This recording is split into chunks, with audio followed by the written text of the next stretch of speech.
Welcome to Military News YouTube channel. Tensions between Ukraine and Russia, which have been escalating for 2 months, broke out on Thursday, February 24th. Special operation, which Russia launched from the Donbas region on Thursday morning, is now turning into a full-scale invasion of Ukraine. The markets are upside down right now.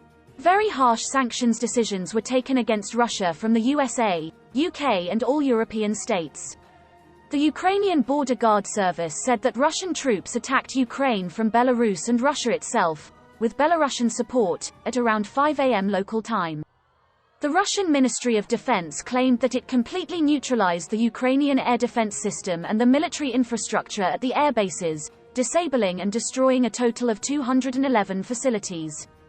Currently, reports of explosions and clashes continue to come in at least 10 different Ukrainian cities, including Kyiv. The hottest conflicts are concentrated near Kharkiv and Kyiv. Russia's defense ministry said it targeted Ukrainian military infrastructure with precision weapons.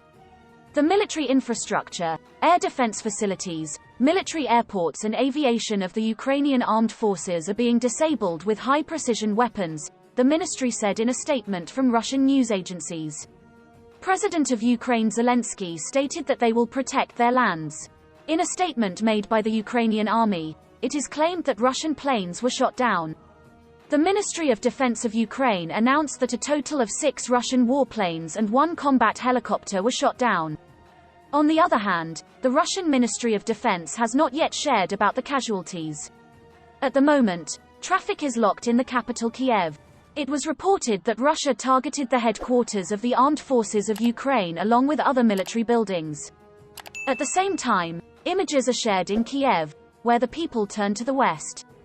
As the Ukrainian army continued to repel Russia's attacks, Kyiv said it shot down a Russian plane.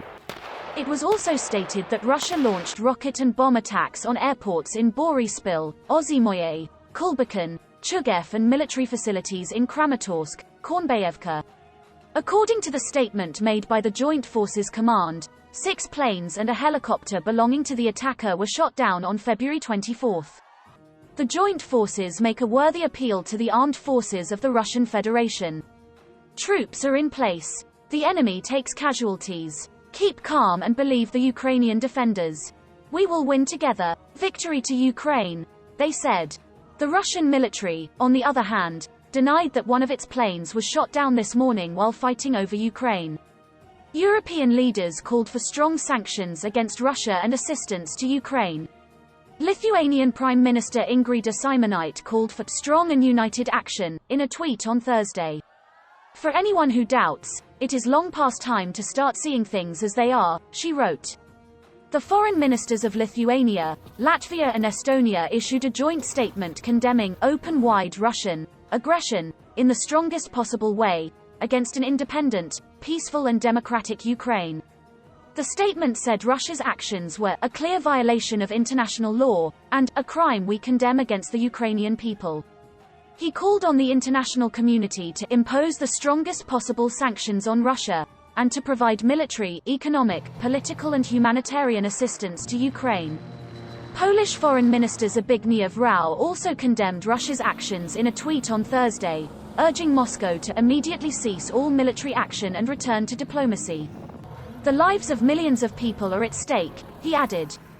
Ursula von der Leyen, President of the European Commission, pledged to weaken Russia's economic base and modernization capacity following Moscow's barbaric attack on Ukraine. We will freeze Russian assets in the European Union and stop Russian banks from accessing European financial markets, von der Leyen told reporters on Thursday. We condemn this barbaric attack and the cynical arguments used to justify it.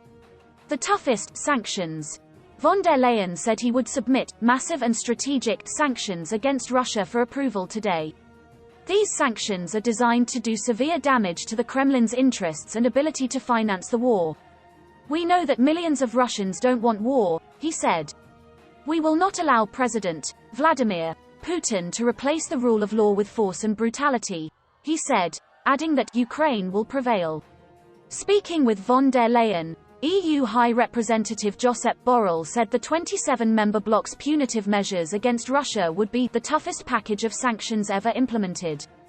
Ukrainian President Volodymyr Zelensky said this morning that his country is ready for a Russian attack and said, "We will defend ourselves." Ukrainian President Volodymyr Zelensky warned that Russia could start a major war in Europe at any time and urged the Russians to oppose it. In a late-night speech, he said he had unsuccessfully sought talks with Russian President Vladimir Putin. "I started a phone conversation with the President of the Russian Federation. The result? Silence," said Zelensky. He said Russia has about 200,000 soldiers and thousands of combat vehicles on its borders with Ukraine. Switching from Ukraine to Russian, Zelensky made an emotional appeal to the Russians to deny an attack, saying they had been lied to about Ukraine. "Who can stop the war? People. These people are among you, I'm sure," he said. Saying that his country is ready for a Russian attack, the Ukrainian leader said, "If Russia attacks, if they try to take our district, our freedom, our lives, the lives of our children, we will defend ourselves. It will not be our backs that you see when you attack, it will be our faces," said the Ukrainian president.